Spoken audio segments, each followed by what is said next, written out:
Hello, good people of YouTube. Sealord here, and battleships are one of the most important classes in game. They're large, armored ships that tank for the friendly team and deliver high alpha strikes in return to the enemy team.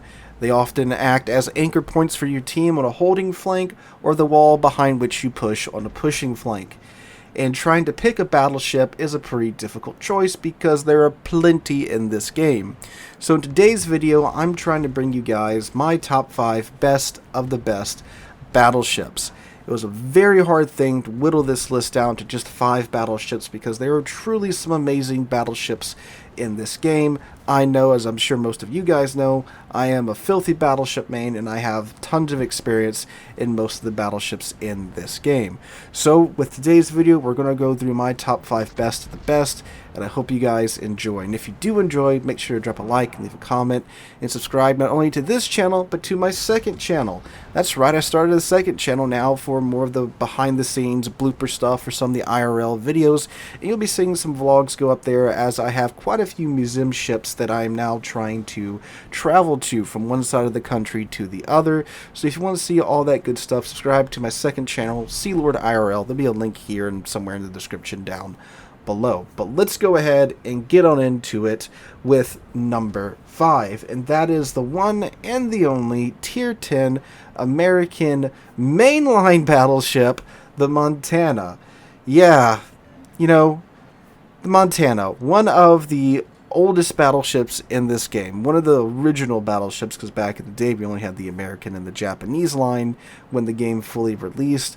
A ship that has truly stood the test of time. This ship shouldn't really be a surprise to anyone that's been watching the channel in the recent months. I made a whole video talking about the Montana and gushing over it, I believe a little under a month or over a month ago. But, I mean, there really is a difference between the older ships that Wargaming took a little bit more time in designing their characteristics and overall design, and some of the newer ships, they just, slap a gimmick on and then call it a day. But the Montana, she's really held on to her performance. If I want a battleship that is going to perform consistently well, I'm going to take a Montana. So the Montana is, I mean, you can boil it down to a stretched out Iowa with another turret slapped onto the end. It's a little bit more in depth than that, but I mean, that's the gist of it, right? You get another turret at the cost of speed and accuracy of the guns. While the Montana is a consistent battleship, we can get all of 12 guns of your 16-inch guns on target. If you can only get the front two, it's a little lackluster, right? But man, the dispersion pattern of the Montana, that American battleship Ellipse, is incredibly nice. And then the Montana can fit the special American Plotting Room Mod 2 module on there that decreases your dispersion by 11%. So that helps makes that already nice dispersion ellipse pattern even more consistent with these 12 16-inch guns. And while 16-inch guns might be kind of smaller at Tier 10 for today's wood warships, back in the day it wasn't overly massive either. It was just either, well, that or 18.1-inch way back in the day. They still get the job done with that wonderful American Mark 8 Super Heavy AP, which allows them to hit much harder than they, well, you might think they might. Really makes them hit like 17-inch guns, or maybe, dare I even say, some of the 457. Well, they do actually do more damage than some of the 457s that we have at higher tier nowadays, with some of the weird things that Wargaming's doing with 457s and their alpha nowadays. But some really hard-hitting shells here. Great for dealing with a ship that slips up and shows your broadside. And of course, cruisers kind of just explode when they're met with a Montana broadside. I know, I've been on many of the receiving end of that. I've goofed up plenty of times when I was learning how to play cruisers and all. So, on top of the wonderful guns with the Montana, you get the wonderful American damage con that runs for 20 plus seconds, depending upon how you want to build into it. Of course, during those 20 seconds, no fires or flames are going to get set on your ship, because that's how damage con works. And thankfully, a couple of years ago, Wargaming buffed the American battleship line, well, the higher tiers, I should say. It gave them the improved American damage damage repair party, repair party. Man, I'm just making up my own modules right now. But they gave him the improved American repair party, which is kind of like a not quite a super heal, but an improved heal. Helps out these older ships in today's World of Warships with all the HE spam, CVs, submarines, and large caliber guns that we have at higher tier. You get that improved damage, improved repair party on top of that. Again, I'm just making up modules, ain't I? I'm sorry, consumables, man. Anyway, so these ships, the Montana in particular, with the other American higher tier battleships too, they, again, just well-designed ships that Wargaming has shown love to, unlike some other lines, in today's World of Warships that still perform well. They're very consistent. While not the AA gods they used to be back in the day, the guns are consistent. You got the improved heal, you got the improved damage con, you got the Mark 8 AP on the Montana. Just a fantastic battleship, and one that, again, if I just need a solid performing battleship, I'm going to take the Montana out. And that'll take us down to our number 4 spot, which is the Tier 6 Premium British battleship, the Warspite. That's right, it's Techline and premium ships on this list, because again, of all time. So, the Warspite is the Warspite. You have accurate 15-inch guns at Tier 6. You get the improved Warspite heal to help make up for her chunkiness, because this is a very chunky ship. It gets pinned from just about every angle it does seem, but with that improved repair party, you can eat a couple of shots here and there and kind of get over it. But she has some of the best 15-inch guns for her tier. The shells actually go where you aim, which is something that doesn't normally happen with a lot of Tier 6 battleships. It doesn't normally happen with a lot of Tier 8 battleships, let alone Tier 6 battleships. And those 15-inch guns down there at Tier 6, because they're 15-inch guns, they overmatch most of what you're going to be fighting against unless you get double up tiered to Tier 8 ships. So you're kind of like a Yamato at Tier 6, where you can just kind of ignore armor and just go right through it and punch whoever the heck you're shooting at right in the face, and well, there's not a whole lot they can do about it. Not to mention as well, she is pretty zippy for a Tier 6 battleship. And, I mean, she's not top speed, right? But she's pretty fast compared to some other Tier 7 battleships, and she can turn on a dime as well. I think only the American battleships around this tier can give her a run for her money when it comes to her maneuverability, because the American battleships at this tier have an improved turning circle radius. But yeah, she's quite zippy, she's quite maneuverable for a Tier 6 battleship. You get 15-inch guns. The only real downside to her is her chunkiness and the fact that her turrets are incredibly slow. I mean, that they almost make the the Yamato's turrets blush with their rotation speed, and I believe they did give her a little bit of a buff when it comes to the turret rotation speed a little while ago. But, I mean, with how maneuverable the ship is, you are going to be outrunning your turrets in quite a few cases. But a ship that is fantastically accurate for its tier, you got big guns for your tier, you get an improved heal, and a maneuverable battleship. What more do you want at Tier 6? There's really not more you can ask for without the ship being outright broken. Now, what's also cool with the Warspite is that she gets the original battleship AP. She does not get the short fuse time AP that the other British battleships get. With 15-inch guns at Tier 6, you might be thinking, well, that's kind of a letdown because you're going to be overpinning a lot. I mean, yeah, but when you run to more heavily armored targets like heavy cruisers and carriers and battleships, allows you to bite into them a bit more and get those citadel shots rather than consistent damage. So I guess it's a trade-off for what you want. You can go play the Queen Elizabeth if you want, kind of a more updated Warspite at that tier, but without the normal AP and the improved heal. You can do that, but I still prefer the Warspite, and she's a fantastic ship. Great ship for beginners, too. They give her away often enough in sign-up bonuses and stuff sometimes. You could probably go find a couple of the promotions that they run right now and get a Warspite just for free. But anyway, going on down to number 3, we have the Tier 9 German premium battleship, the Pommern. So, the Pommern is one of my just personal favorite battleships, not even trying get it to fit on this list anywhere. It's just personally one of my favorite battleships in this game. 12 German 15-inch guns. You know how you make the Bismarck guns accurate?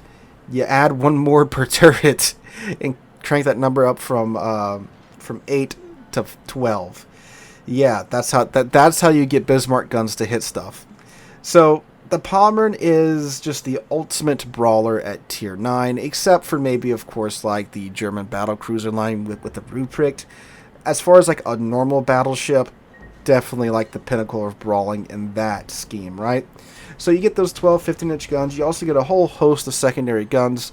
Now, they are unfortunately not the 128mm guns, so you do have to run IFHE if you want to get consistent pins from the secondaries.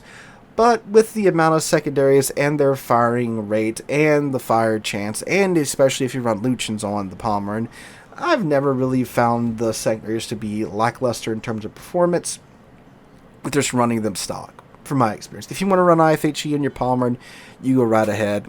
It'll work. It's that great.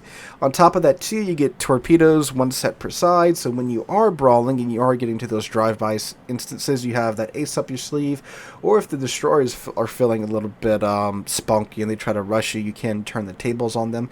That's always good fun.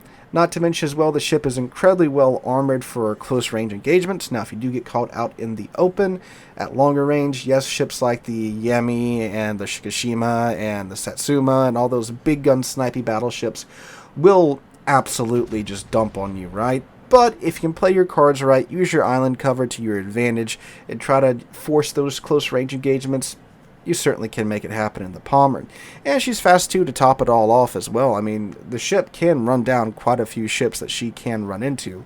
Now, another downside that's unfortunate for the Pommern is that she is at Tier 9, and Tier 9 does often get yanked into Tier 10 super ship games. So, yeah, Tier 9's kind of been squished in terms of matchmaking, but when you get those Tier 9 games and you're top tier, the Pommern's just a blast to play, but she can still make it happen in those super ship games, at least from my experience. And with the 12 guns, you know, accuracy through volume, you can still get into matches where, yes, you are just forced to play in the open and play back from long range, but with 12 guns, you're gonna hit something at range, right? And she can still kind of keep up from my experiences. And the fact that she's a tier 9 premium, the economy is most certainly there. Plus, you can get it for free with coal, so free tier 9 premium ship that can at least hang in there in modern matches. And when you get those close quarter matches or those airship escort matches, you're going to have a blast in the Pommern. Especially, again, if you have Lucians, a must-have for any German premium out there, I guarantee it.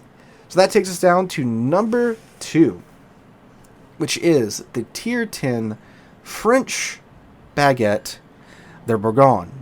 The reward ship, premium ship, whatever you want to call it. I think technically it's a reward ship. I'll just call anything that's not a tech line ship a premium ship, but that gets some people quite angry.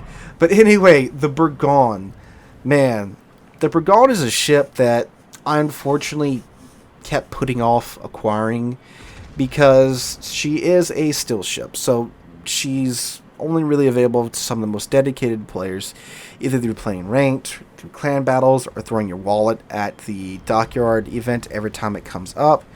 But man, is this ship worth it. 12 French 15-inch guns with improved accuracy over the Alsace. I mean, yes, a TLDR description of the ship is just, yes, it's Alsace at tier 10 with more accurate guns and a reload booster. That's a very bare-bones TLDR description of the Bourgogne. It's a little bit more than that, though. The secondary armament's a little bit different, and okay, now it's just an Alsace at tier 10 with a reload booster. But that doesn't make her any less special, because Alsace is already a great tier 9 tech line ship. But you take that, move to tier 10, give it a reload booster, more accurate guns, and a faster reload. Man, sky is the limit at that moment.